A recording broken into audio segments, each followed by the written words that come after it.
नमस्कार मित्रों, आज हम एक ऐसी खबर का विश्लेषण कर रहे हैं जो सिर्फ अखबारों की सुर्खी नहीं बल्कि मजबूत भारत के भविष्य की नींव रख रही है। और खबर यह है कि भारत और कनाडा के बीच 2.6 बिलियन कैनेडियन डॉलर का ऐतिहासिक परमाणु सौदा हुआ है। यह भारत की ऊर्जा सुरक्षा की दिशा में बहुत बड़ा कदम है। यह गेम चेंजर हो सकता है। यह सिर्फ एक व्यापारिक समझौता नहीं बल्कि भारत की परमाणु महत्वाकांक्षा और कूटनीतिक रीसेट का एक हिस्टोरिक टर्निंग पॉइंट है। मित्रों, यह भी दिलचस्प होगा जानना कि ऐसा डील भारत और कनाडा के बीच क्या पहली बार हुआ है। तो चलिए हम लोग वीडियो को शुरू करते हैं। आप सभी का मेरे चैनल पर स्वागत है। मैं मनीष कुमार हूँ। 2 मार्च 2026 को कनाडा के प्रधानमंत्री मार्क कार्नी के भारत दौरे के दौरान यह समझौता हुआ। यह मार्क कार्नी का भारत का पहला ऑफिशियल बायलैटरल विजिट था और 2018 के बाद कनाडा के किसी प्रधानमंत्री का यह पहली बार बायलैटरल विजिट हो रहा था। इस समझौते के अंतर्गत सास्काचेवान स्थित कंपनी केमोको कॉरपोरेशन भारत के परमाणु ऊर्जा विभाग को 2027 से लेकर 2035 तक 9 वर्षों तक लगभग 22 million pound uranium concentrate U308 की आपूर्ति करेगा।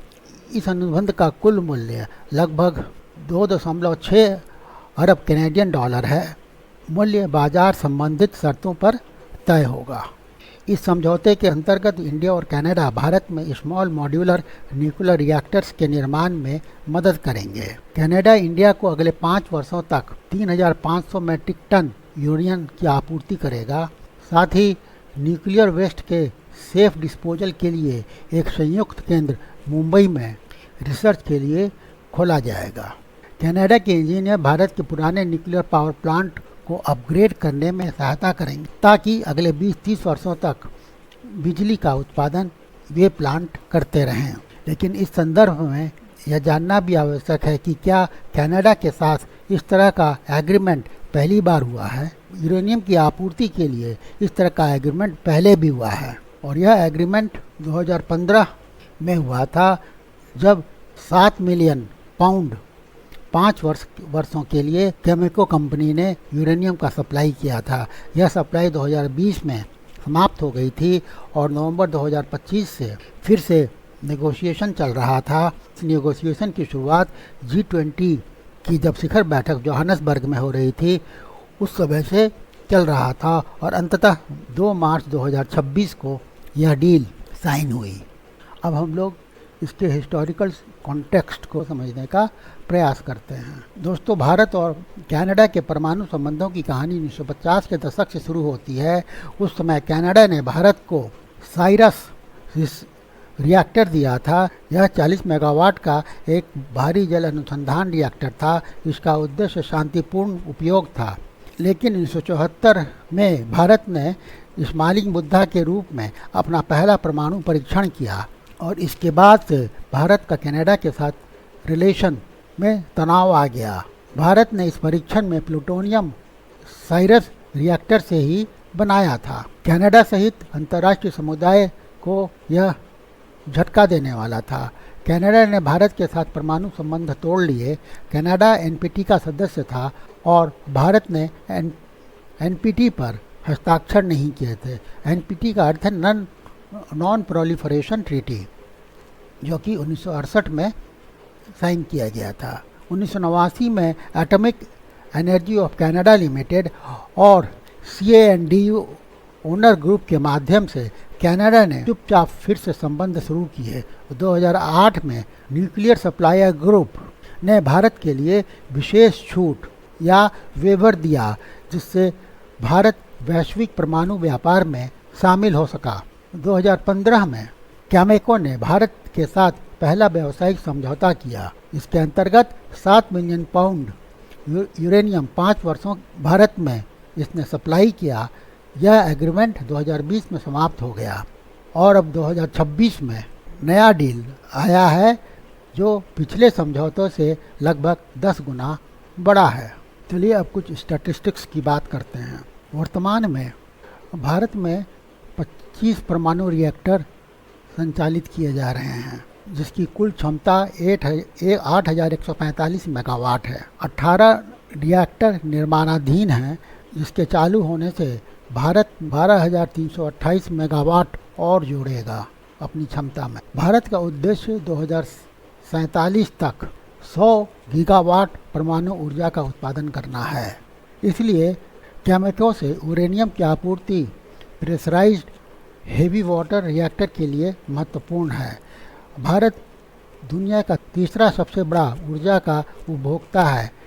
इसकी 80 से 85% ऊर्जा ज़रूरत कच्चा कोयला और कच्चे तेल से पूरी होती है। परमाणु ऊर्जा भारत के लिए एक स्वच्छ और टिकाऊ विकल्प हो सकता है। कैमेको के सीईओ टिम गिट्जेल ने सही कहा है कि भारत को अपनी ऊर्जा सुरक्षा को ध्यान में रख करके स्टेबल यूरेनियम सप्लाई के ऊपर ध्यान देने की ज़रूरत है। यहाँ पर यह भी महत्वपूर्ण है नोट करना कि किस तरह से इस डील ने भारत और कनाडा के आपसी संबंधों को रीसेट किया है। प्रश्न यह है, यह डिप्लोमेटिक रीसेट कैसे संभव हुआ? क्योंकि जून 2023 में एक कैनेडियन सिख सिटीजन हरदीप सिंह निज्जर की हत्या कनाडा के सरे ब्रिटिश कोलंबिया में कर दी गई थी और तत्कालीन प्रधानमंत्री जस्टिन ट्रूडो ने भारतीय सरकारी एजेंसीज की भूमिका पर संदेह व्यक्त किया था। इसके बाद से दोनों देशों ने एक दूसरे के राजनयिकों को निष्कासित किया। दोनों के आपसी संबंध न्यूनतम स्तर पर आ गए।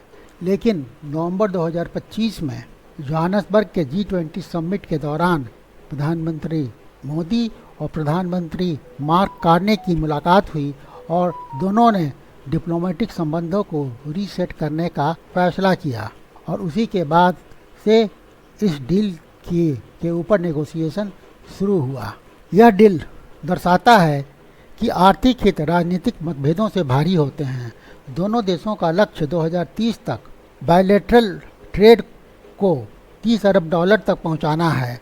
फरवरी मार्च में प्रधानमंत्री मार्क कार्ने के दौरे के दौरान दोनों देशों ने 10 कॉमर्शियल एग्रीमेंट्स किए, जिनका कुल मूल्य $5.5 अरब है। दोनों देश इस वर्ष के अंत तक फ्री ट्रेड पैक्ट को भी अंतिम रूप दे सकते हैं।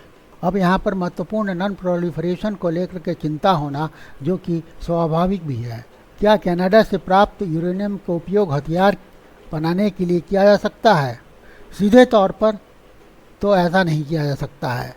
कनाडा का यह स्पष्ट रुख है कि यूरेनियम की आपूर्ति केवल अंतर्राष्ट्रीय निगरानी वाले नागरिक रिएक्टर्स के लिए ही की जाएगी।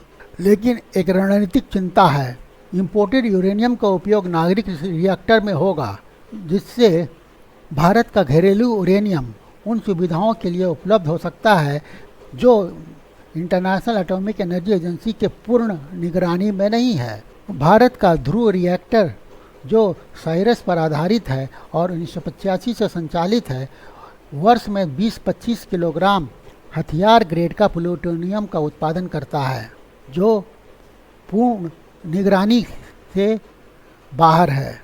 इसके अतिरिक्त भारत स्मॉल मॉड्यूलर रिएक्टर्स और थोरियम आधारित रिएक्टर पर भी काम कर रहा है। भारत के पास विशाल थोरियम का भंडार है। भारत का 3 स्टेजेज में परमाणु कार्यक्रम इसी दिशा में काम कर रहा है। कनाडा और भारत दोनों देशों ने स्मॉल मॉड्यूलर रिएक्टर्स और एडवांस्ड रिएक्टर्स पर सहयोग करने का भी निर्णय लिया है। अब प्रश्न यह है कि कनाडा ने भारत के साथ इस तरह का डील क्यों किया, अर्थात कनाडा का क्या इंटरेस्ट है भारत के साथ यूरेनियम सप्लाई के डील करने के पीछे। यूरेनियम सस्काचेवन प्रांत से आ रहा है, जहां के प्रांतीय प्रमुख स्कॉट मो ने कहा है उनका प्रांत दुनिया को उस ईंधन की आपूर्ति कर सकता है जो कल की अर्थव्यवस्थाओं को शक्ति देगा।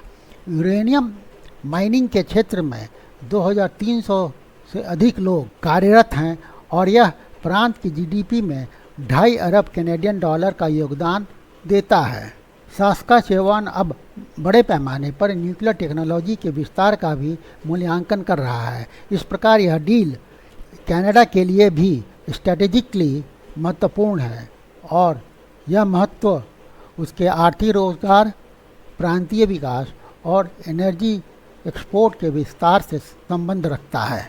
निष्कर्ष के तौर पर हम मिलाकर यह कह सकते हैं कि इंडिया कनाडा न्यूक्लियर डील के 3 बड़े मतलब निकलते हैं। पहला, यह भारत की ऊर्जा सुरक्षा के लिए एक ऐतिहासिक छलांग है जो हमारे विकास के पहियों को दशकों तक बिना रुके घुमाएगी। दूसरा, यह भारत और कनाडा के बीच तनावपूर्ण रिश्तों में एक व्यवहारिक सहयोग का संकेत है, भले ही व्यापक राजनीतिक मुद्दे अभी भी अनसुलझे हैं। और तीसरा, यह एक स्पष्ट राजनीतिक संदेश है जो भारत की बढ़ती रणनीतिक स्वायत्तता और आत्मनिर्भरता को दुनिया के सामने रखता है। इसके अतिरिक्त Bharat nuclear non proliferation treaty का सिग्नेटरी नहीं है, फिर भी उसे न्यूक्लियर सप्लायर ग्रुप से छूट प्राप्त है। यह वैश्विक परमाणु व्यवस्था में एक दोहरा मानक दर्शाता है जहां बड़े व्यापारिक भागीदारों के लिए नियम शिथिल किए जाते हैं। प्रश्न यह है कि क्या यह डील मौजूदा राजनीतिक तनाव के बावजूद भारत कनाडा के संबंधों में एक नए अध्याय की शुरुआत करेगा? इस पर अपनी राय कमेंट बॉक्स में दें। साथ ही क्या यह डील भारत के लिए मास्टर स्ट्रोक है? इस पर भी अपना कमेंट दें, अपनी राय दें। यदि यह वीडियो आपको अच्छा लगा हो, हेल्पफुल लगा हो, तो वीडियो को लाइक करें और ज़्यादा से ज़्यादा शेयर करें और चैनल को सब्सक्राइब करना ना भूलें। Thank you for watching.